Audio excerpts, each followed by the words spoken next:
ठीक है नितिन भाई, देख लेता हूँ मैं। ऑडियो क्लियर है भाई?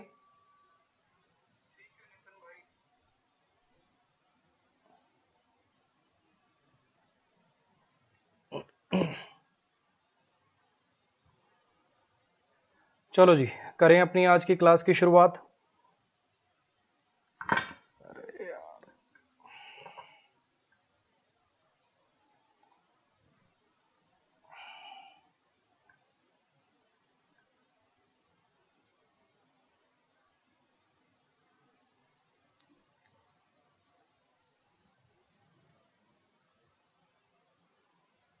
चलो जी, आ जाओ।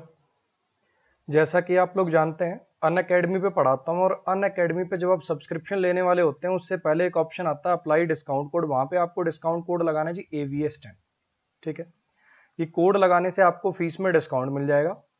पर काफी बच्चे कहते हैं कि सर मैं आपका कोड प्रमोट तो करना चाहता हूँ, क्लासेस तो मुझे अच्छी लगती हैं आपकी, लेकिन मेरा कोई SSC वाला दोस्त नहीं। तो आप इसको बेसिकली किसी को भी आप रिकमेंड कर सकते हैं, चाहे वो बैंकिंग का सब्सक्रिप्शन लेना चाहता हो, नीट का, यूपीएससी का, क्लास 10th का, रेलवे का, सीडीएस का, किसी भी कैटेगरी का सब्सक्रिप्शन लेना चाहता हो, आप इस कोड को रिकमेंड कर सकते हैं। लेकिन इस कोड का लेना देना सिर्फ डिस्काउंट तक है। ऐसा नहीं कि आप AVS10 कोड लगाओगे तो सिर्फ मेरी ही क्लासेस देख पाओगे या मेरा ही कोई एक बैच देख पाओगे। अन अकेडमी पे सब्सक्रिप्शन मॉडल, यानी अगर आपने एसएससी कैटेगरी का सब्सक्रिप्शन लिया तो एसएससी कैटेगरी के जितने एग्जाम है, मतलब जितने एजुकेटर हैं, उनके जितने बैचेस हैं, सबके सब अनलॉक हो जाएंगे। वो चाहे बैच चल रहे हैं, वो चाहे बैच खत्म हो गए, सबके सब आपके लिए अनलॉक हो जाएंगे। ठीक है जी। अब इसका फायदा क्या है? एक तो मान लो आप किसी बैच, किसी ऐप से कोर्स परचेस करते हैं, आपको एजुकेटर ठीक, थोड़े दिन ठीक लगा, फिर नहीं ठीक लगा, फिर नई बैच दोबारा कोर्स परचेस करना पड़ता। एक तो ये वाला फायदा हो गया। ठीक है जी। और दूसरा क्या है, इसके अंदर आपके पास ये वाली लिबर्टी तो है ही, लेकिन कई बार क्या होता है, अक्सर ऐप पे देखा गया, आपने देखा होगा कि अच्छा एक बैच पढ़ाया, थोड़े दिन बाद फिर क्या दिया, अपडेटेड कंटेंट नाम से बैच आ गया है, कभी वोकैब का बैच आ गया है, कभी प्रैक्टिस बैच आ गया है। उन सब की फीस आपको इंडिविजुअल अलग अलग पे करनी पड़ती है। लेकिन यहाँ पे ऐसा कुछ नहीं है। अगर आपने 1 साल का सब्सक्रिप्शन लिया तो 1 साल तक जितने अन अकेडमी पर एजुकेटर है, उनके जितने बैचेस आएंगे सबके सब आपके लिए अनलॉक रहेंगे। जितने टाइम का सब्सक्रिप्शन लिया उतने टाइम में चाहे कितने ही बैचेस आते रहे, आपको कोई दोबारा फीस पे करने की जरूरत नहीं। क्लियर है इतनी बात? फिर चाहे कितने ही बैचेस आए, बस एक बार फीस पेमेंट हो गई, बात खत्म। ये एक आस्क का डाउट फीचर भी है भाई। आप फोटो खींच के भेजेंगे तो आपको रिप्लाई मिल जाएगा डाउट का। ये हर संडे को एक टेस्ट होता है जिसमें विनर्स को फ्री स्कॉलरशिप मिलती है। मेरा जो बैच आया था वो आया था जी 22 जुलाई को। मेरा बैच कोई हर हफ्ते या हर 15 दिन में, हर महीने नहीं आता, 2 महीने में एक ही बार थ्योरी का बैच आता है मेरा। क्योंकि मुझे चीजों को कॉन्सेप्चुअल तरीके से पढ़ाना होता है, इसके लिए मुझे पहले बेसिक्स क्लियर करने पड़ते हैं बच्चे के। तो बेसिक्स बार बार मैं पढ़ा नहीं सकता, है ना। बाकी टीचर्स की तरह नहीं करता मैं कि एक चैप्टर पढ़ाया लो जी नया बैच, एक चैप्टर पढ़ाया लो जी नया बैच। वो ऐसा इसलिए कर पाते हैं क्योंकि बेसिकली उनको रूल की डेप्थ में नहीं जाना होता, उनको रूल रटाने हैं, उनको कॉन्सेप्ट थोड़ी देने हैं। तो इसलिए भैया मेरा आता 2 महीने में एक बार बैच। जो भी इंटरेस्टेड है वो AVS10 कोड लगा के सब्सक्रिप्शन ले सकते हैं और ये पुरानी क्लासेस देख के आगे इसको कंटिन्यू कर सकते हैं। और बिल्कुल फ्रेश बैच ही चाहिए तो फिर 22 सितंबर को लॉन्च होगा, एग्जैक्ट इसके 2 महीने बाद। ठीक है जी। इसके अलावा वोकैब के, प्रैक्टिस के, ये सब बैचेस भी चलते रहते हैं। तो कहने का मतलब ये है कि अगर आप AVS10 कोड लगा के सब्सक्रिप्शन लेते हो, साल की फीस पड़ेगी आपकी लगभग 6,000 के आसपास।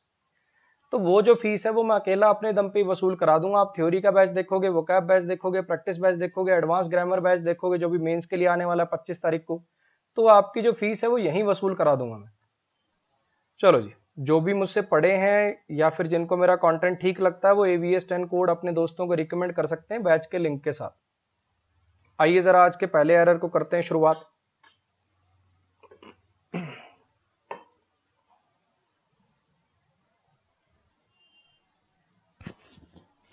इसमें बताइए जरा क्या एरर है।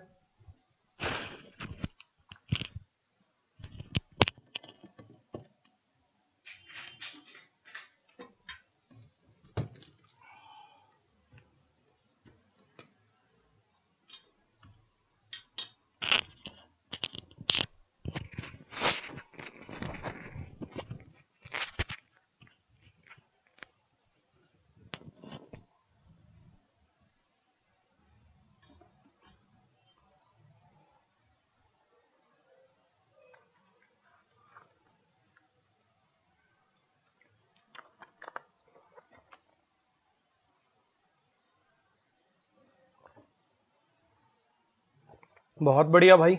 देखो, रशियन एम्बेसडर के जो वेयर अबाउट्स हैं वो किसी को नहीं पता कि कहाँ पे है, मतलब रशियन एम्बेसडर कहाँ रहता है ये बात किसी को नहीं पता। वेयर अबाउट्स का मतलब होता है पता ठिकाना।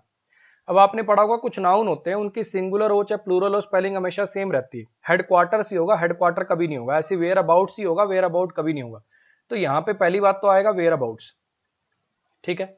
अब इसके साथ वर्ब सिंगुलर भी सही होती है, प्लूरल भी सही होती है। आप इज लगा दोगे तो इसका मतलब होता है उसका पता ठिकाना, और वेयर अबाउट्स का मतलब हो जाएगा उसके पते ठिकाने। मतलब ऐसा भी हो सकता है ना, एक आदमी एक जगह ना रहता हो, कभी 2 महीने यहाँ रहता है, 2 महीने यहाँ रहता है, 2 महीने यहाँ रहता है। खास करके वीआईपी टाइप के आदमी या टेररिस्ट टाइप के आदमी, ये कहाँ रहते हैं? कोई एक ठिकाना थोड़ी होता है इनके, इनके बहुत सारे ठिकाने होते हैं। तो इसके साथ वर्ब सिंगुलर भी ठीक होती है, प्लूरल भी ठीक होती है, तो इसमें तो कोई गलती है नहीं। और वैसे भी आपको अगर कभी ऐसा ऑप्शन आ जाए कि सिंगुलर और प्लूरल दोनों में से प्रेफर करना, और सेंटेंस ऐसा कोई हिंट ना मिल रहा हो कि एक ही पता ठिकाना है कि एक से ज्यादा है, कोई हिंट ना मिल रहा हो, तो आप प्लूरल को प्रेफर करिएगा। मैं एक बार फिर बोल देता हूं जो बातें मैंने बोली। सबसे पहली बात तो मैंने बोली एरर यहां पे ये है कि ये वेयर अबाउट नाम से कोई शब्द ही नहीं है। चाहे एक एक पते ठिकाने की बात करो, चाहे एक से ज्यादा की शब्द, तो होगा वेयर अबाउट्स। ठीक है। अब अगर बात करें वर्ब की, अब अगर बात करें वर्ब की, तो भैया इज भी ठीक है, आर भी ठीक है। वेयर अबाउट्स के साथ सिंगुलर वर्ब भी आ सकती है, इसका मतलब होता है पता ठिकाना, और वेयर अबाउट्स के साथ प्लूरल वर्ब भी आ सकती है, इसका मतलब हो जाएगा पते ठिकाने। ठीक। तो इसके साथ सिंगुलर वर्ब भी अलाउड है, प्लूरल वर्ब भी अलाउड है। लेकिन अगर आपको कभी ऐसा ऑप्शन आ जाए कि सेंटेंस पढ़ के पता नहीं चल रहा कि एक पते ठिकाने या ज्यादा की बात करनी है, लेकिन फिर भी आपसे ऑप्शन दे रखा है सिंगुलर प्लूरल वर्ब दोनों ऑप्शन में, तो प्रेफर प्लूरल। ठीक है जी। नेक्स्ट पर जाइए। इसमें बताओ जरा क्या आएगा।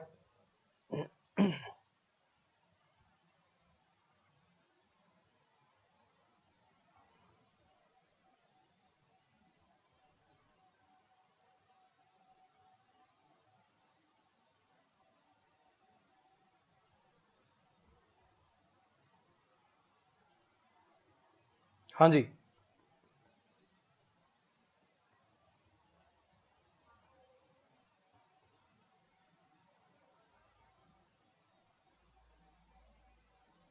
बोलो बोलो। देखो, इसको कहते हैं रट्टे बिठाना, है ना। फिनोमिनन फिनोमिना, फिनोमिनन फिनोमिना के अपन ने रट्टे बिठा रखे हैं, वही एरर होगा। पिछले में वेयर अबाउट नाउन वाला एरर था, यहां भी नाउन वाला एरर होगा, तो फिनोमिनन कह दे होते हैं। फिनोमिनन सिंगुलर होता है, फिनोमिना प्लूरल होता है। मोस्ट लिखा हुआ है, ज्यादातर ऑप्टिकल फिनोमिना, ज्यादातर ऑप्टिकल फिनोमिना एकदम सही है, इसमें कोई दिक्कत नहीं है। और कुछ सोचो,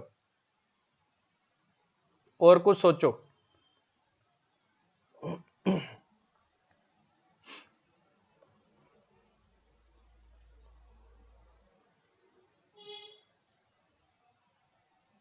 समझना जरा, ज्यादातर ऑप्टिकल फिनोमिना जो होते हैं उनको समझा जा सकता है, ज्यादातर ऑप्टिकल फिनोमिना जो होते हैं उनको समझा जा सकता है किसकी मदद से? जो classical electromagnetic description of light है ना, कि लाइट जो है उसके अंदर इलेक्ट्रोमैग्नेटिक प्रॉपर्टीज भी होती हैं। जब हम उसको लाइट को उस नजर से देखने लग जाते हैं कि ये सिर्फ रे ऑफ पार्टिकल नहीं है, इसके साथ इलेक्ट्रोमैग्नेटिक डिस्क्रिप्शन भी है इसका, उस बेस पे अपन बहुत सारे ऑप्टिकल, ज्यादातर ऑप्टिकल फिनोमिना को डिस्क्राइब कर सकते हैं, उनको समझ सकते हैं। और उसके लिए ये फिनोमिना किसी को नहीं समझेंगे, फिनोमिना को समझा जाएगा। तो यहां पे अकाउंटिंग फॉर नहीं, यहां पे अकाउंटेड फॉर आएगा। अकाउंटेड फॉर का मतलब होता है can be understood. Accounted for का यहां मतलब है कैन बी अंडरस्टूड, इसका यहां पे मीनिंग निकल रहा है अंडरस्टूड, उनको समझा जा सकता है। आई बात समझ में? ज्यादातर ऑप्टिकल फिनोमिना जो होते हैं, कुछ भी जैसे स्काई ब्लू क्यों होता है, अच्छा सुबह वाले टाइम पे स्काई रेड दिखाई देता है कई बार, और दुनिया जहान के और हैं, ये प्रिज्म क्यों बन जाता है, रेनबो क्यों बन जाता है, ये सारी चीजें जो हैं ये कैसे अपन डिफाइन करते हैं, ये इस टाइप की जो चीजें हैं वो अपन कैसे डिफाइन करते हैं उसको, इन सारे फिनोमिनास को समझा जा सकता है क्या यूज करके? जो लाइट का क्लासिकल इलेक्ट्रोमैग्नेटिक डिस्क्रिप्शन है उसको यूज करके इसको समझा जा सकता है। यहाँ पे पैसिव की रिक्वायरमेंट थी तो वर्ब की थर्ड फॉर्म आएगी, तो यहाँ पे अकाउंटेड फॉर आएगा। अकाउंटेड फॉर का मतलब होता है कि चीज को समझना, अंडरस्टैंड कर लेना। इसमें बताइए।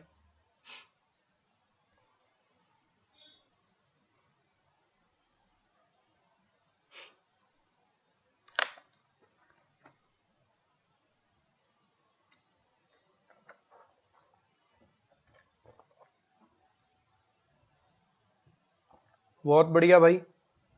वैभव, एसएससी एस्पिरेंट, प्रहलाद,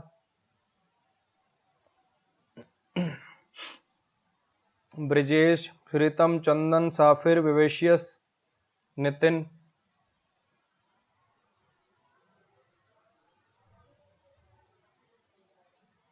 क्या है इस सेंटेंस का मतलब? जिसको मतलब नहीं भी पता उसको भी देखो इतनी बात तो समझ में आ रही होगी कि यहाँ पे ये जो रन वर्ब है ना, इसके बाद V1 प्लस ING आता है। कुछ अगर मीनिंग वगैरह कुछ निकालना नहीं भी आता तो भी रनिंग कर देता बच्चा, लेकिन फिर भी चलो इसका मीनिंग भी देख लो एक बार। क्या मीनिंग है इसका, देखना जरा। When the business is running smoothly, जब बिजनेस स्मूथली रन कर रहा होता है, जो डायरेक्टर जो होते हैं वो बड़े खुश होते हैं। जब बिजनेस, मान लो कि एक बिजनेस है, ठीक नहीं चल रहा, घाटे में जा रहा है, तो फिर डायरेक्टर्स वगैरह क्या कहेंगे, भैया नया बॉस अप्लाई करो, कोई नया इंप्लॉय रखो, कोई नया बॉस, कोई नया मैनेजर रखो। लेकिन अगर बिजनेस बहुत स्मूथली रन कर रहा है, सब कुछ बढ़िया आ रहा है, प्रॉफिट वगैरह सब कुछ अच्छा चल रहा है, तो फिर डायरेक्टर्स मोर देन हैप्पी होते हैं, मतलब पूरे खुश होते हैं एक एक्सपीरियंस इनसाइडर को ही चुन के। मतलब फॉर एग्जांपल, मुझे मेरी कंपनी बहुत बढ़िया चल रही, अच्छी प्रोग्रेस कर रही है, जितनी मैंने सोची उससे कुछ ज्यादा ही प्रोग्रेस कर रही है, तो मैं क्या करूंगा, कोई नया मैनेजर लाके डाल लूंगा कि जो मेरे पास पहले से एम्प्लॉई है उनमें से किसी को मैनेजर बनाऊंगा। ऑब्वियसली पहले से जब कंपनी अच्छी चला रहे हैं तो उन्हीं में से किसी को मैनेजर बनाऊंगा। तो जब कंपनी स्मूथली रन कर रही होती है तो जो डायरेक्टर्स होते हैं मोर देन हैप्पी होते हैं, बहुत खुश होते हैं किसी इनसाइडर को ही पिक करके जो कि कंटिन्यू करेगा जो प्रेजेंट पाथ है उसी को। कुछ आई बात समझ में क्या कहना चाह रहा हूं? नेक्स्ट पे। अब ये मुझे समझ में नहीं आता, देखो ये कुछ बालक होते हैं, ये पहले भी शायद मैंने एक बार बात करी थी, ये पता नहीं कौन पढ़ा रहा है स्कूलों में भाई, मतलब सही बता रहा हूं, कोड़े मारे जाने लायक काम कर रहा है वो। और इसमें बच्चों की कोई गलती नहीं, इसमें बच्चों की कोई गलती नहीं। ये पता नहीं ये कहां से पढ़ रखा है इन्होंने, टॉलर के साथ देन नहीं आता, मोर के साथ देन नहीं आता, ये कहां पढ़ा, ये पढ़ा कहां है भाई तुमने? अरे कंपैरेटिव डिग्री है तो देन तो आएगा ही ना यार, कैसे हो सकता है कि कंपैरेटिव डिग्री लगा और देन नहीं लगा रहे तुम? Taller than, visor then, braver than, हद है यार, मतलब बिल्कुल। कहां ये कौन पढ़ा रहा है, मैं मिलना चाहता हूं उस आदमी से। और मेरे बैच में हर बार आज तक जितने मैंने बैच पढ़ाए, अगर 100 बच्चे हैं बैच में तो 100 में से 4 5 6 को यही याद होता है टॉलर के साथ देन है, तभी टॉलर के साथ तो देन आएगा। और ये देन है किस लिए, कंपैरेटिव डिग्री के बाद आने के लिए तो बनाए ये।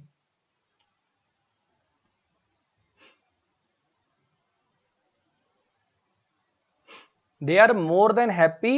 मोर देन हैप्पी का मतलब होता है, इफ ये फ्रेज जो है more than happy, I am more than happy to do that, कहने का मतलब मैं सिर्फ खुश नहीं, बहुत ज्यादा खुश हूं इस काम को करके।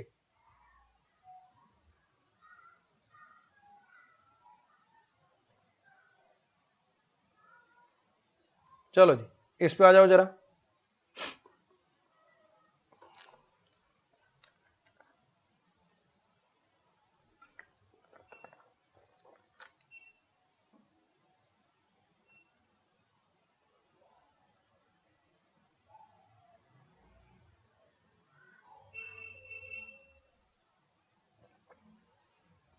एक तो ये वाले मोर के साथ देन, टॉलर के साथ देन वाले, और एक ये वाले। सर टू के साथ बॉय लिखेंगे कि बॉयज हैं? टू के साथ बॉय लिखेंगे कि बॉयज? वो लॉजिक पता क्या देंगे सर, जब दो लिख ही दिया तो फिर इसको प्लूरल करने की क्या जरूरत है? अरे बावले, जब दो प्लूरल हैं तो लड़का कैसे हो सकता है, लड़के होंगे ना भाई, ये कैसे लिख दोगे?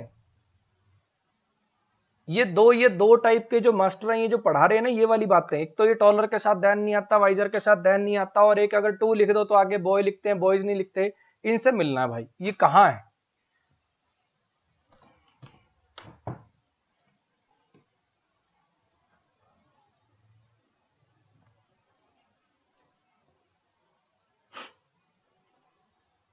हाँ जी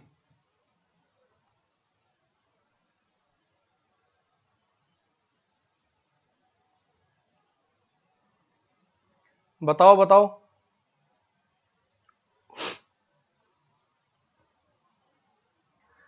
कर्नाटका, कर्नाटका जो है उसको ज्यादातर रेनफॉल मानसून के टाइम पे रिसीव हो जाती है। कर्नाटका में ज्यादातर रेनफॉल मानसून के टाइम पे आ जाती है, लेकिन तमिलनाडु में उस समय ज्यादा नहीं होती। तमिलनाडु को उस समय ज्यादा रेनफॉल नहीं मिलती उस समय, और उसको इंतजार करना पड़ता है नॉर्थ ईस्ट मानसून के आने का। उसको इंतजार करना पड़ता है नॉर्थ ईस्ट मानसून के आने तक। ठीक है, अब जरा समझना, ये स्टिल तो कॉन्टिन्यूस टेंस में आता है, ये स्टिल तो पहली बात तो कॉन्टिन्यूस टेंस में आता है, और तब तक उसके आने तक इंतजार करना पड़ता है, मतलब जब तक नॉर्थ ईस्ट मानसून नहीं आता तब तक इंतजार करना पड़ता है। कुछ आ रही बात समझ में? तो उसके लिए स्टिल का यूज करोगे, स्टिल तो तब यूज करते हो जब कोई काम कंटिन्यूटी में चल रहा हो। उस समय तक मैं तुम्हारा वेट करूंगा, इस समय तक उस मीनिंग को देने के लिए क्या आएगा भैया, यहाँ पे टिल आएगा। उसे कब तक इंतजार करना पड़ता है? नॉर्थ ईस्ट मानसून के आने तक का इंतजार करना पड़ता है। अब काफी लोग इसके अंदर मच के अंदर दिक्कत हो रही थी उन्हें, देखो समझो, यहां पे इसका मतलब यह है कि कर्नाटका को तो ज्यादातर एनुअल रेनफॉल, जो पूरे साल में जो रेनफॉल होनी होती है उसका ज्यादातर हिस्सा उसका मानसून में ही होता है। बारिश जो है कर्नाटका में मानसून के दौरान ही ज्यादातर होती है। वहीं तमिलनाडु को उस समय मच, मतलब ये क्वांटिटी के लिए है, get much, I didn't get much, मतलब मुझे पर्याप्त पर्याप्त मतलब मुझे उतना प्राप्त नहीं हुआ जितना मैंने सोचा था।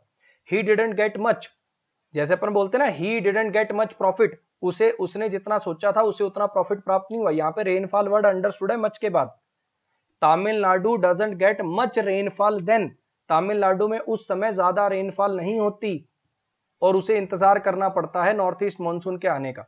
मच देन में कोई दिक्कत नहीं है, ये यहां पे आप इसको ऐसा समझो, Tamil Nadu does not gate much rainfall, यहाँ पे रेनफॉल अंडरस्टूड है और ये देन एडवर्ब ऑफ टाइम है, उस समय उस समय तमिलनाडु को ज्यादा रेनफॉल नहीं मिलती, ये इसका मतलब है।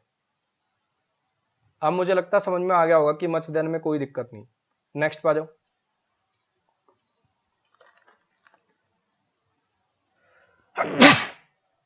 सॉरी भाई,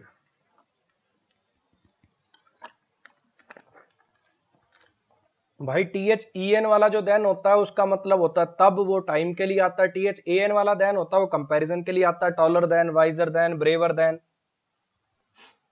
ठीक है अंकित, इसमें बताओ भैया।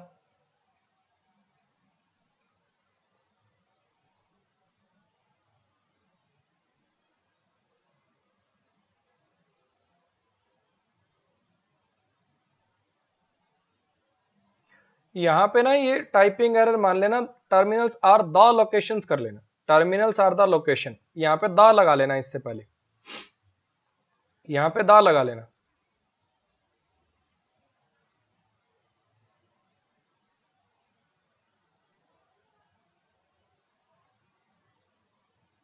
थोड़ा पढ़ा करो एक बार, ठीक है, थोड़ा सा सेंटेंस को पढ़ा करो। ये जो आर लोकेटेड लोकेटेड करने लग गए ना, पहले एक बार पूरा सेंटेंस पढ़ लिया करो, इतनी जल्दी मत मचाया करो आंसर देने की। आर मेन वर्ब नहीं हो सकती क्या? टर्मिनल्स वो लोकेशंस होती हैं, टर्मिनल्स वो जगहें होती हैं जहां पे पैसेंजर और वो जो सामान होता है उसको एक व्हीकल से दूसरे व्हीकल में या दूसरे मोड में ट्रांसफर किया जाता है। बताओ, पहले इस सेंटेंस को पढ़ा करो मेरे भाई।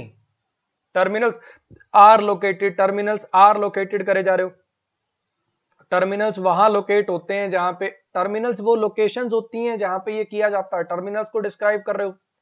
आर लोकेशंस में क्या दिक्कत है? आर द लोकेशन, टर्मिनल्स वो लोकेशंस होती हैं, टर्मिनल्स उन जगहों को कहते हैं जहां पे पैसेंजर और वो जो सामान होता है उसको ट्रांसफर किया जाता है एक व्हीकल से या एक मोड से दूसरे में।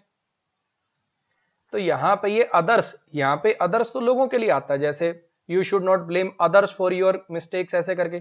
तो यहां पे एक व्हीकल से दूसरे में, वन टू अनदर, एक से दूसरे में, तो यहां पे आपको वर्ड यूज करना चाहिए था अनदर का। अनदर के आगे यहां पे अनदर मोड और व्हीकल अंडरस्टूड है, वो लिखने की जरूरत नहीं है। अनदर व्हीकल और मोड ये शब्द अंडरस्टूड है यहां पे।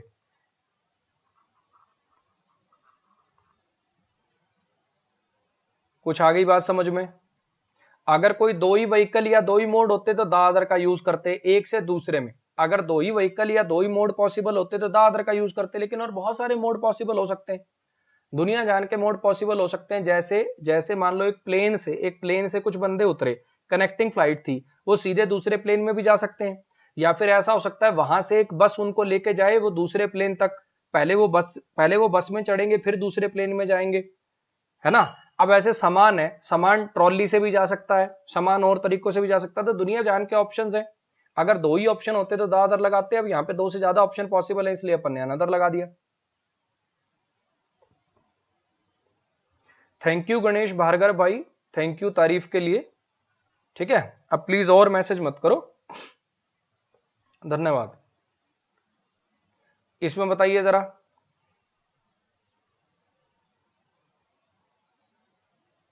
फ्राइट बोलते हैं बच्चे सामान को, जो आप लगेज होता है ना, जो आपका जो मतलब ट्रांसपोर्ट किया जाता है एक जगह से दूसरी जगह, उसको बोलते हैं फ्राइट।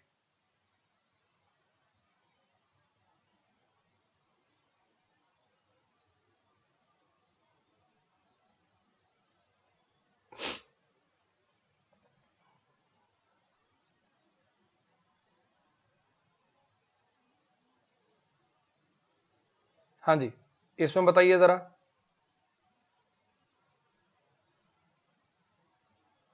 सर इतनी गर्मी में कैप, इसका मतलब आप मेरी क्लासेस रोज नहीं देखते। मैं जयपुर से आ गया उत्तराखंड, 2 महीने हो गए मुझे आए हुए लगभग। ठीक है, नहीं तो 1.5 तो हो ही गया। और यहां पर आकर बाल झड़ने लगे बड़ी तेजी से, तो मैंने सोचा क्यों ना इनको झड़ने से बचाने के लिए इनको बढ़िया से ही झाड़ दिया जाए, तो मैंने उस तरफ फिरवा लिया। ठीक, तो इसलिए बाल हैं अभी छोटे, अभी हो गए हैं, पहले तो बिल्कुल सफाचट हो गया था, चिकना। तो इसलिए टोपी लगा रखी है, थोड़े दिन में जब वो थोड़े थोड़े बड़े हो जाएंगे फिर बिना टोपी पढ़ाने लगेंगे। हाँ जी,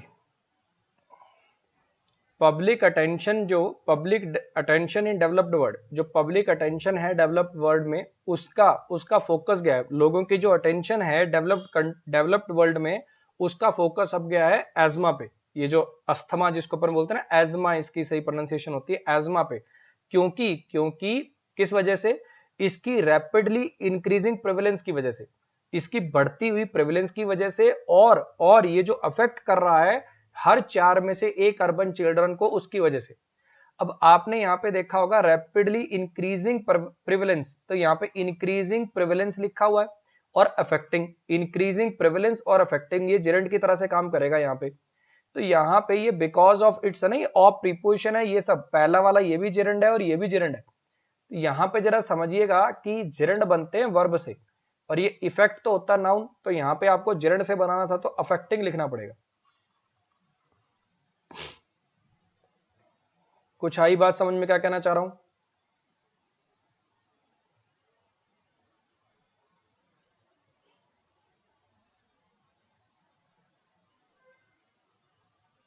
नेक्स्ट पे आ जाओ।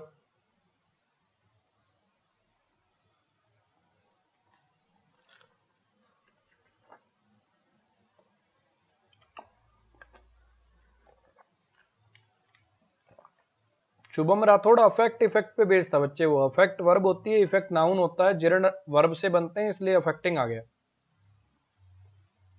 इसमें बताओ जरा।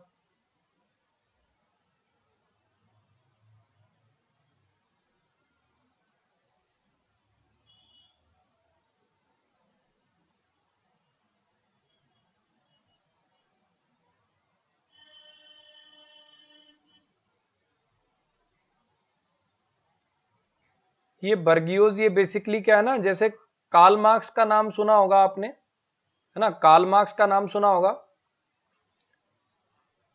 ये बेसिकली क्या है, किस चीज के समर्थक में थे, ये चाहते थे कि बेसिकली कैपिटलिज्म के विरोध में थे। ये कहने का मतलब भी सारी वेल्थ कुछ चुनिंदा लोगों के पास नहीं होनी चाहिए, जब फायदा होता है, देश को फायदा होता है, कंपनी को फायदा होता है, तो उसकी वेल्थ डिस्ट्रीब्यूट होनी चाहिए। तो इन्होंने जो अपनी थ्योरीज लिखी है, अपनी जो फिलोसफी लिखी है, उनमें इन्होंने एक क्लास का जिक्र किया है, बर्गियोज का।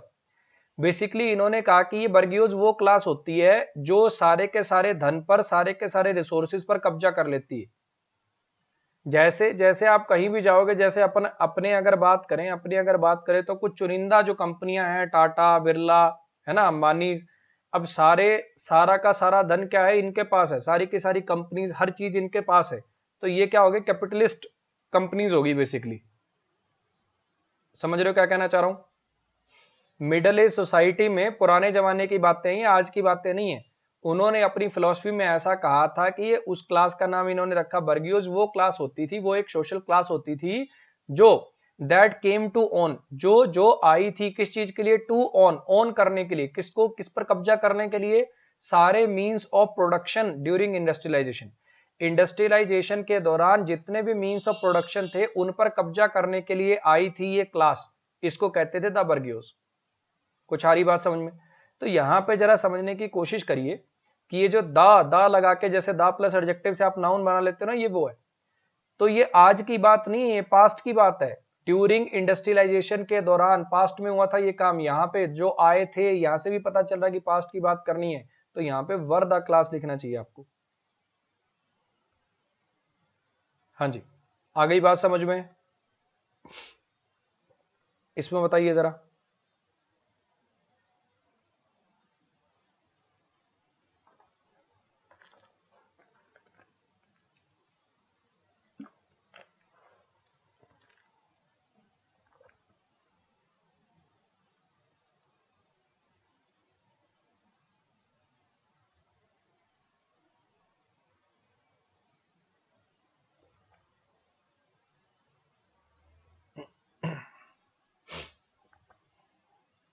हाँ जी, इसमें बताइए जरा क्या आएगा। सल्फर, सल्फर जो अक्सर पॉलीक्रिस्टलाइन होता है, पॉलीक्रिस्टलाइन होता है। सल्फर जो अक्सर पॉलीक्रिस्टलाइन होता है वो अक्कर कर सकता है, वो पाया जा सकता है एलोट्रॉफिक फॉर्म्स में भी, और जिसकी बिल्कुल कंप्लीटली डिफरेंट प्रॉपर्टीज होती हैं। सल्फर जो अक्सर पाया जाता है पॉलीक्रिस्टलाइन फॉर्म में, ये अक्कर कर सकता है, ये हो सकता है इस एलोट्रॉफिक फॉर्म में भी। तो यहां पे अक्कर ऑफ के अक्कर इन इस फॉर्म में, तो यहां पे प्रीपोजिशन आएगी जी इन।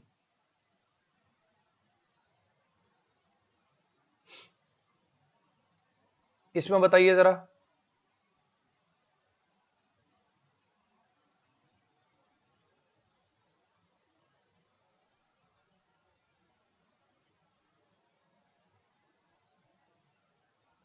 प्रैक्टिस मांगती हैं आदित्य गोयल, सारी चीजें प्रैक्टिस मांगती हैं। एक मैंने वीडियो बनाई थी सर, चैप्टर वाइज एरर तो हो जाते हैं, मिसलिनियस एरर नहीं होते। चैप्टर वाइज एरर तो हो जाते हैं, मिसलिनियस एरर नहीं होते। उसमें देखना ये आपको कैसे पहचान में आने लगेंगे, कैसे इंप्लीमेंट कर पाओगे।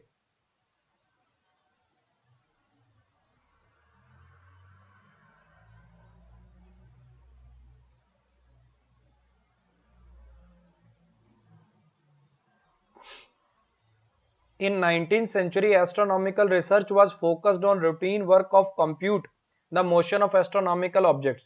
19वीं शताब्दी में एस्ट्रोनॉमिकल रिसर्च जो थी वो फोकस थी किस चीज पर? एक रूटीन वर्क पर। क्या रूटीन वर्क था वो? मोशंस, एस्ट्रोनॉमिकल ऑब्जेक्ट्स के मोशन को कंप्यूट करना। अब ये ऑफ है भैया प्रीपोजिशन, प्रीपोजिशन के बाद क्या आते हैं? नाउन आते हैं। अच्छा, अब ये तो वर्ब लिख दी, तो यहाँ पे आपको क्या लिखना पड़ेगा? कोई नाउन लिखना पड़ेगा। कंप्यूटेशन भी नाउन होता है, कंप्यूटेशन लिख दूं यहाँ पे? नाउन तो कंप्यूटेशन भी होता है, तो कंप्यूटेशन लिख दूं क्या? हाँ जी, नाउन तो और प्रीपोजिशन है, प्रीपोजिशन के बाद ऑब्जेक्ट आता है, ऑब्जेक्ट नाउन या प्रोनाउन होता है, तो यहाँ पे कंप्यूटेशन लिख दूं क्या? और ना लिख दूं तो क्यों ना लिखूं? यहाँ पे आपको लिखना पड़ेगा जी कंप्यूटिंग। कंप्यूटेशन यहाँ पे नहीं आ सकता क्योंकि आगे नाउन भी है। अगर कंप्यूटेशन लिख दोगे तो दोनों नाउन कैसे लिखोगे? लेकिन अगर कंप्यूटिंग लिख दूं तो ये जेरेंड बन जाएगा, नाउन बन जाएगा। और ये जो होते हैं जेरेंड इन्फिनेटिव पार्टिसिपल, ये सब सेमी वर्ब होते हैं, अर्ध वर्ब होते हैं, अपना ऑब्जेक्ट भी रख सकते हैं। मोशंस बनेगा ऑब्जेक्ट ऑफ जेरेंड। आई बात समझ में? नेक्स्ट पे आ जाइए।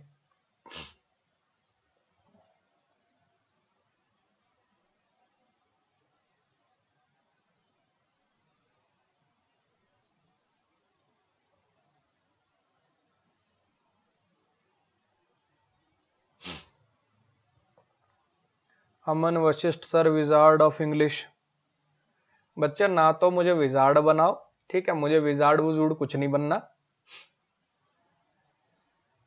बस बीच में रहने दो, ठीक है। ना तो बिल्कुल ऐसी चीजें, मतलब जो होता ना, कुछ बच्चे होते हैं उनको ऐसा लगता है ये एसएससी को पढ़ाने वाले या कॉम्पिटिटिव एग्जाम्स के लिए पढ़ाने वाले ये सब लुटेरे हैं, ये सब बिजनेसमैन हैं, आखिर ये क्यों कमा लेते हैं पैसे, कुछ एक ये वाली सोच है।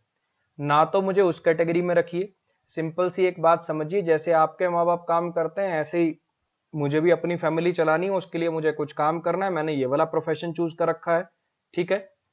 और ना ही मुझे विजार्ड बनाइए, भगवान बनाइए। मुझे एक सिंपल एक टीचर रहने दीजिए। जो ये टीचर है ये पढ़ाता है, ठीक, कुछ पेड कोर्सेज चलाता है जिनसे ये अपना घर चलाता है, कुछ फ्री कोर्सेज चलाता है जिनसे कुछ बच्चों का फायदा हो जाए, ये सोचता है, थोड़ी सी अपनी पब्लिसिटी हो जाती है, दोनों काम इकट्ठे हो जाते हैं। मेरी पब्लिसिटी, मेरा ये बेनिफिट होता है और बच्चों का फायदा हो जाता है, उनकी रिवीजन हो जाती है, उनके कॉन्सेप्ट कुछ क्लियर हो जाते हैं। तो ना ही मुझे विजार्ड बनना है और ना ही मुझे लुटेरा कहलवाना है। मुझे सिंपल एक टीचर रह लेने दीजिए, उतना मेरे लिए बहुत बढ़िया है, ठीक है।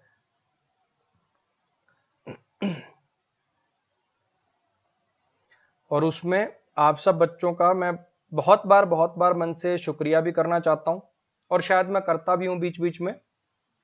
जितने बच्चे हैं मेरे पास, जैसा क्रीम कंटेंट है शायद किसी के यूट्यूब चैनल पे नहीं है, ये बात मुझे बहुत अच्छे से पता है। मतलब कंटेंट नहीं कहना चाहिए, जिसको बोलते हैं कि जो बच्चे हैं मेरे पास, ये जो बच्चे हैं, जो बिल्कुल क्रीम क्राउड है ये मेरे पास पूरा का पूरा।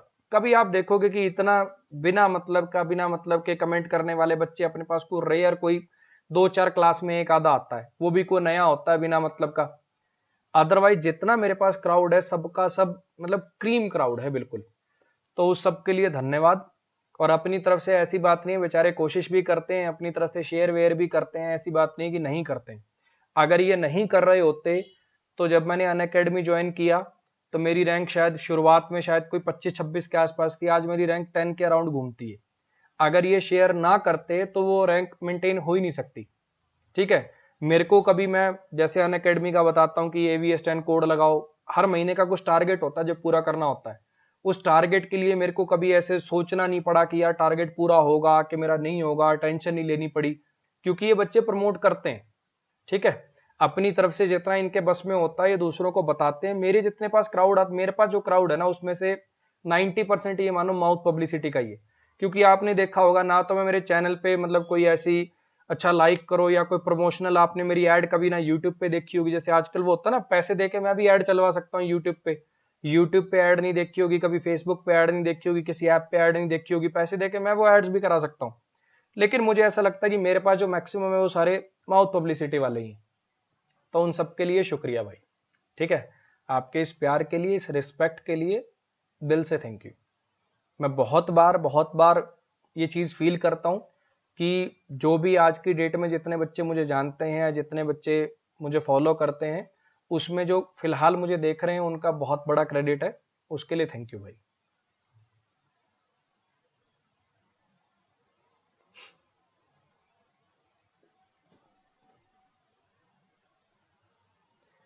चलो जी, इसमें बताइए जरा क्या आएगा।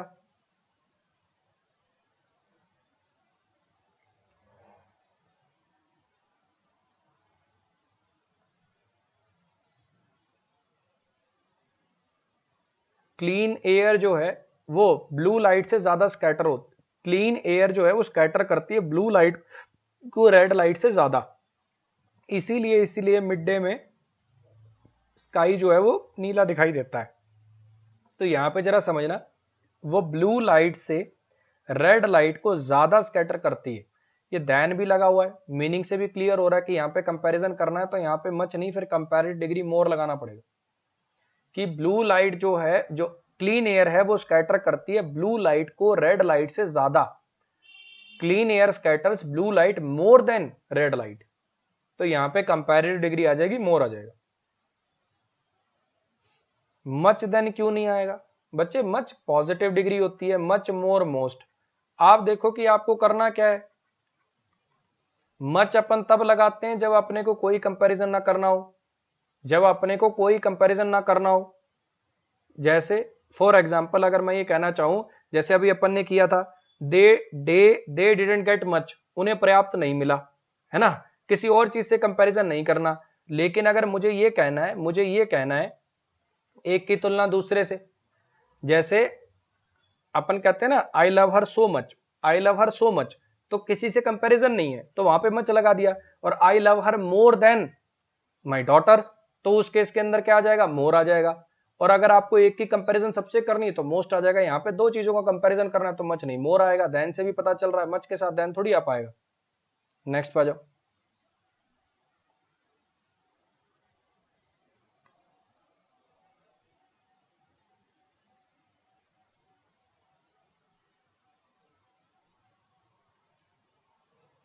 गणेश भाई, मैंने एक वीडियो बनाई थी, जब से पेपर पोस्टपोन हुआ है पढ़ने में मन नहीं लगता, क्या करूं। उसी में बता रखा है कि जब भी आप थोड़ा डिमोटिवेटेड फील करें तो क्या करना चाहिए। और एक वीडियो है गोल डायरी कैसे बनाए नाम से, उन दोनों वीडियोस को देख लेना, आपकी समस्या का समाधान हो जाएगा कि अपने आप को मोटिवेटेड कैसे रखें तैयारी के दौरान।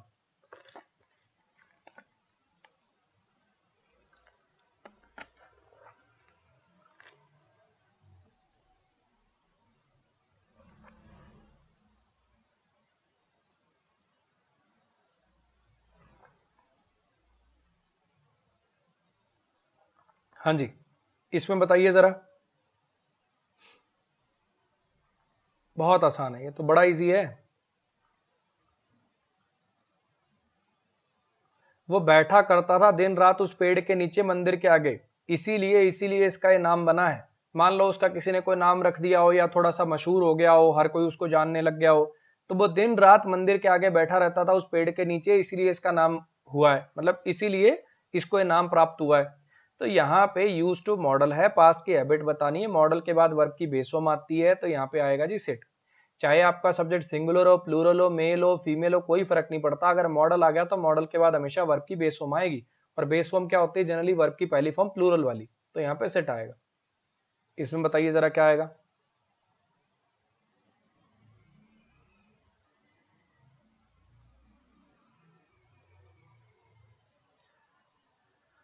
ये ब्रह्मचारी अखिलेश ने एक बात और बोली, मैं थोड़ा सा क्लियर कर दूं, क्योंकि मेरे पास ना 2-4 मैसेज ऐसे आते ही रहते हैं। सर मेरे घर वाले बोल रहे हैं कि दिल्ली जाकर पढ़ाई कर लो, दिल्ली जाकर पढ़ाई कर लो। पहली बात तो मैं एक बात बता दूं आपको कि दिल्ली में सिलेक्शन, नंबर ऑफ सिलेक्शन जो होते थे वो ज्यादा होते थे। उसका रीजन सिंपली ये था कि दिल्ली के अंदर बच्चे को जाके कॉम्पिटेटिव फील आती थी, क्योंकि वहां पे एन नंबर ऑफ लाइब्रेरीज हैं, एन नंबर ऑफ कोचिंग के टेस्ट चलते हैं, तो उनको देख देख के बच्चा मोटिवेटेड फील करता था। लेकिन आज का मुखर्जी नगर और वो मुखर्जी नगर में दिन रात का अंतर है, वो सुनसान पड़ा, खाली पड़ा, जाके देखो वहां कोई है ही नहीं। अब कुछ नहीं है वहां पे, वो दिन गए, लथ गए वो दिन। अब ऑनलाइन का ट्रेंड आ गया, 2 साल से कोई कोविड की चक्कर में कोई कोचिंग खुली नहीं है, वहां की सब दुकानें, सब पीजी, सब कोचिंगें भैया बंद पड़ी हैं। वहां जाओगे तो बल्कि डिप्रेस और हो जाओगे, मुझे अब ऐसा लगता है। तो अपना नियरेस्ट, अगर जिसकी घर में पढ़ाई नहीं होती, अपने नियरेस्ट आपका जो भी शहर है वहां चले जाओ, वहां कोई रूम ले लो, लाइब्रेरी ज्वाइन कर लो और अपना पढ़ लो। दिल्ली जाना ऐसा कोई जरूरी नहीं है। आ रही बात समझ में? वो मुखर्जी नगर और आज के मुखर्जी नगर में दिन रात का अंतर है। आपने सुना होगा मुखर्जी नगर में अब दुनिया जान के लोग फ्री बैच चला रहे हैं, सिर्फ इसलिए कि बच्चे कम से कम यहां तो जाएं एक बार, कोई है ही नहीं वहां। और नहीं यकीन आता तो एक बार जाने से पहले जाके देख लेना, वहां सामान वगैरह उठा के ले जाने से पहले एक बार मुखर्जी नगर चले जाओ, कोई नहीं मिलेगा वहां, है ही नहीं कोई, अब वहां सुनसान पड़ा है पूरा।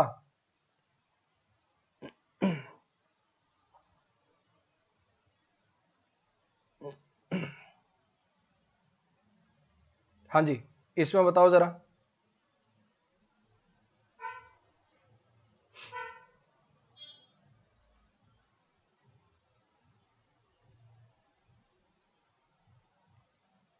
बहुत इजी है।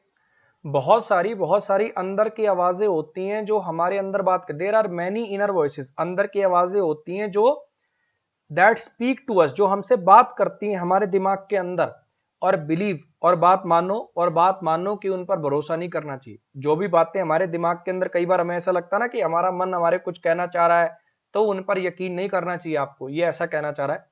तो यहाँ पे there are many inner voices जो हमसे बात करती हैं, तो वो किसके दिमाग में होंगी? दिमाग में भी हमारे ही होंगी ना यार, योर माइंड में कैसे हो जाएंगे? तो यहाँ पे आर माइंड लिखो। नेक्स्ट पे आ जाओ। इसमें बताओ जरा।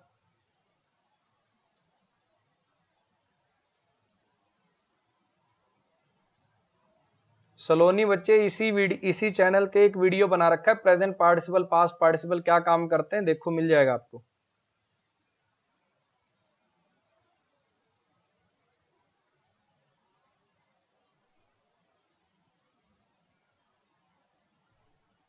शुभम कुमार सिंह, उतना ही कर लो एक बार, बहुत है। वोकैब का उतना ही कंटेंट कर पाओ, ये बहुत है। One of the hazard of swimming, जो तैरने के, ओशियन में तैरने के जो हजार्ड हो सकते हैं, उनसे जो नुकसान हो सकते हैं, उनमें से एक ये है। ये ऑफ प्रीपोजिशन सिलेक्शन का काम करता है। अगर ये सिलेक्शन का काम करता है तो इसके बाद जो नाउन आता है प्लूरल आता है, वन ऑफ द हजार्ड्स लिखना पड़ेगा। इसमें बताइए।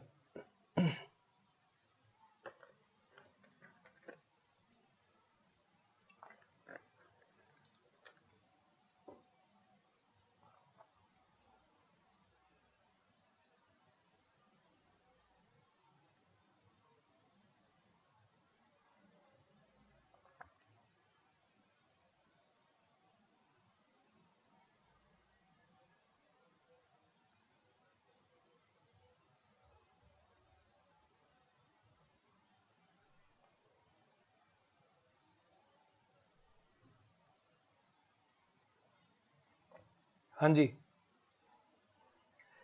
If you have a creative streak which you have never pursued.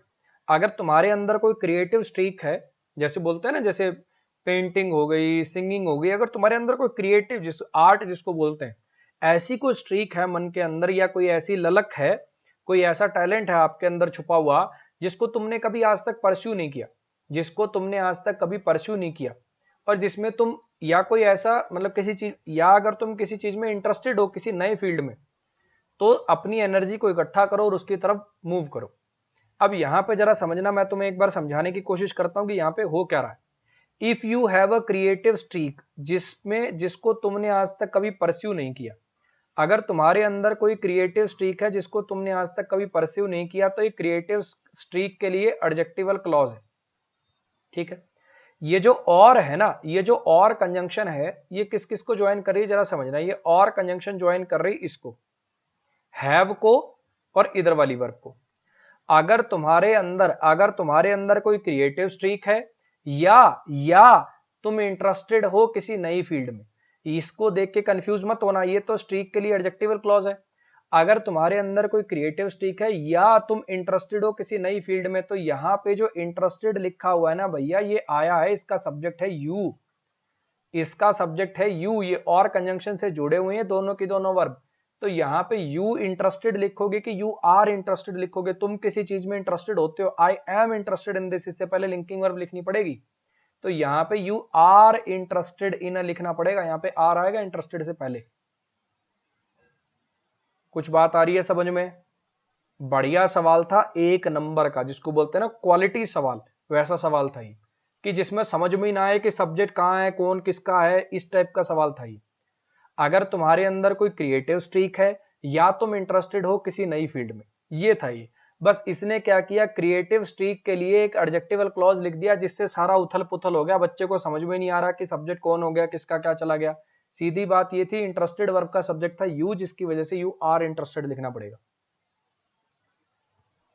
Next पर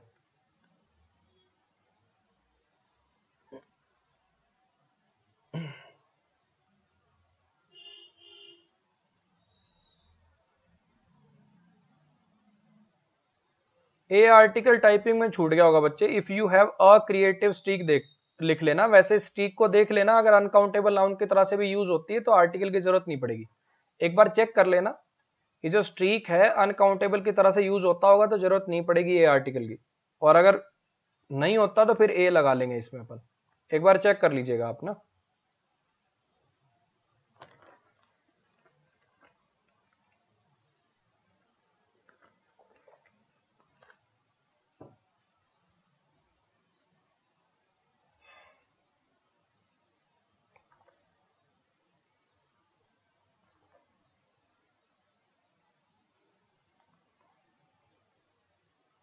जो इंटरनल और एक्सटर्नल एनवायरनमेंट होता है, जो हम एक्सपीरियंस करते हैं अपने थॉट्स में, फीलिंग्स में, जो इंटरनल और एक्सटर्नल एनवायरनमेंट होता है जो हम एक्सपीरियंस करते हैं अपने थॉट्स में, फीलिंग्स में, और जो वर्ल्ड अराउंड अस होता है उसका भी इफेक्ट होता है हमारे ऊपर। तो ऑल्सो हैज एन उसका भी इफेक्ट होता है। तो यहाँ पे एन आर्टिकल लगा हुआ, तो यहाँ पे नाउन चाहिए, तो यहाँ पे इफेक्ट आएगा। ये आज ही पढ़ा अपन ने कॉन्सेप्ट, ये पीछे एक एरर में आया था। इसमें बताइए जल्दी से।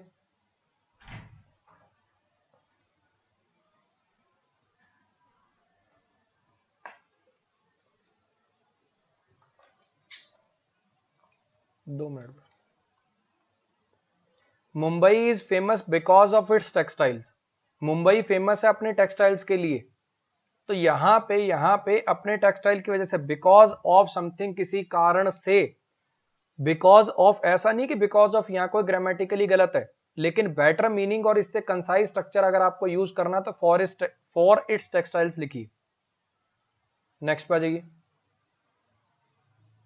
इसमें बताइए जरा।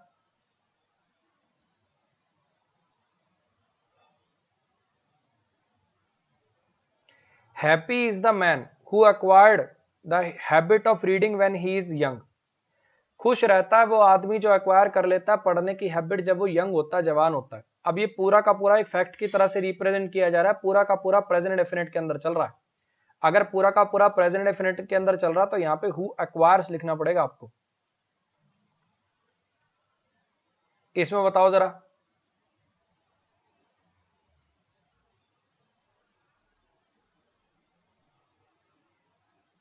Water and soil pollutants find there entry into body. Water और सॉइल पॉल्यूटेंट्स होते हैं वो अपना मतलब एंट्री पा लेते हैं बॉडी के अंदर थ्रू इंजेक्शन ऑफ, किस चीज के थ्रू? थ्रू है प्रीपोजिशन। प्रीपोजिशन के बाद आएगा ऑब्जेक्ट यानी नाउन आएगा। इंजेक्शन किसी चीज को अंदर लेना, किस चीज को अंदर लेना? कंटेमिनेटेड प्रदूषित वाटर या फूड के थ्रू। तो यहाँ पे इंजेक्शन वर्ड के अंदर कोई गलती नहीं है और कंटेमिनेटेड वर्ड के अंदर भी कोई गलती नहीं है। डाइजेशन, पैसेज, ये कैसे आ पाएंगे? इंजेक्शन ये वाला, इंजेक्शन वाला, तो ये सुए वाला इंजेक्शन थोड़ी यार, किस चीज को अंदर लेना, तो नो इंप्रूवमेंट आ जाएगा। इसमें बताइए। Drinking tea is an English habit. चाय पीना एक इंग्लिश हैबिट है। जब किसी एक इंडिविजुअल आदमी की बात होती है तो उसके लिए आता है हैबिट, लेकिन यहाँ पे अंग्रेजों की हैबिट है तो यहाँ पे कस्टम वर्ड का यूज होगा। किसी इंडिविजुअल के लिए वर्ड यूज होता है हैबिट का, और बहुत सारे लोगों की जब बात करनी होती है तो उसके लिए वर्ड यूज होता है कस्टम का।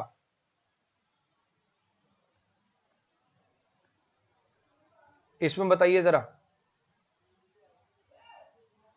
इस बूढ़े आदमी ने एक्वायर किया है एक्सपीरियंस एज से। इस बूढ़े आदमी ने एक्सपीरियंस एक्वायर किया है थ्रू एज। अब यहां पे the old man has got experience grammatically सही है। हैज डेवलप्ड एक्सपीरियंस ग्रामेटिकली सही है। हैज एक्सपीरियंस्ड ये तो देखो नहीं आ पाएगा, ठीक है। तो यहाँ पे ये दोनों भी ग्रामेटिकली ठीक है, लेकिन अगर मैं एक्सपीरियंस की बात करूं तो एक्सपीरियंस एक्वायर वर्ब लगाना उसके साथ इनमें सबसे बढ़िया है। गॉट एक्सपीरियंस अपन तब लगाते हैं जब आप किसी एक्टिविटी की वजह से एक्सपीरियंस प्राप्त करते हो, है ना। अब एज से जो एक्सपीरियंस अपने आप एक्वायर कर रहे हो उसके लिए एक्वायर वर्ब बेस्ट है, तो इसमें आएगा जी नो इंप्रूवमेंट। मैं फिर बता रहा हूं, गॉट एक्सपीरियंस ग्रामेटिकली ठीक है, डेवलप्ड एक्सपीरियंस ग्रामेटिकली ठीक है, एक्वायर्ड एक्सपीरियंस ग्रामेटिकली ठीक है, लेकिन इन तीनों में से अगर अपने को बेस्ट वर्ब चूज करनी हो तो वो है जी एक्वायर। चलो जी जल्दी से ये वो क्या बता दो। एग्जम्प्ट का सिनोनिम बताओ। एग्जम्प्ट का सिनोनिम। प्रहलाद उसी को रिवाइज कर लो भाई, इतना कर लिया है तो उसी को रिवाइज कर लो। एग्जम्प्ट का मतलब जैसे होता ना टोल में, अच्छा आप एग्जम्प्ट हो, आपको एक्सक्लूड कर दिया गया, आपको ये चार्ज देने की जरूरत नहीं है, एक्सक्लूड करना। एंटनिम बताइए उल्टा, सोबर का उल्टा। सोबर का उल्टा। सोबर का मतलब होता है शांत, काम। इसका उल्टा हो जाएगा जी agitated. On tenterhooks. On tenterhooks. Tenterhooks होती हैं टेढ़ी सी जो कीलें होती हैं किसी चीज को टांगने के लिए जो यूज करी जाती हैं। पुराने जमाने में कपड़े वगैरह जो बड़े बड़े, तो ये इनको टांगने के लिए, सुखाने के लिए यूज करी जाती थी। टेढ़ी सी कील होती हैं। अगर कोई पर्सन टेंटर हुक्स पे है, कहने का मतलब बड़ा एंशियस है, परेशान है। To give up the throne, गद्दी त्याग देना। गद्दी त्याग देना, to give up the throne. Bequeath का मतलब होता है अपनी को विल लिखना। असर्प का मतलब, यूसर्प का मतलब होता है तख्ता पलट देना। कंसाइन किसी को कोई काम कंसाइनमेंट पे लगा देना। एब्डिकेट करने का मतलब होता है गद्दी त्याग देना। इनमें से कौन सा वर्ड है जिसकी स्पेलिंग सही है? इनमें से कौन सा शब्द है जिसकी स्पेलिंग सही है? कॉन्सियस में या एस से बनेगा? कॉरिजिबल में डबल आर आएगा, कंप्लेसेंट में एस नहीं आएगा, सीधा कंप्लेसेंट बनेगा। कंटेम्प्टेबल की स्पेलिंग सही है, कंटेम्प्टेबल रहेगा। कभी कभी वो कुछ सारी इतनी लंबी वीडियो देखेगा, उसके अंदर जो ढंग के सेंटेंस होंगे वो होंगे 2, तो क्यों ना आपका वो टाइम बचा दिया जाए, ऐसे सारे कॉन्सेप्ट इकट्ठे करके आपको 1 महीने के बैच में पढ़ा दिए जाए। कोई ज्यादा लंबा बैच नहीं है, कुल 1 महीने का बैच है और 1 ही घंटे इसकी क्लास लूंगा मैं। बाकी टाइम पर आप अपना पुराना रिवाइज करोगे, मॉक लगाओगे, दैट्स इट। ठीक है जी, AVS10 मेरा कोड है। आप इसको, ये कल परसों मेरे प्रोफाइल पे दिखने भी लग जाएगा ये बैच, आप इसको रिकमेंड कर सकते हैं। आज के लिए गुड नाइट भाई।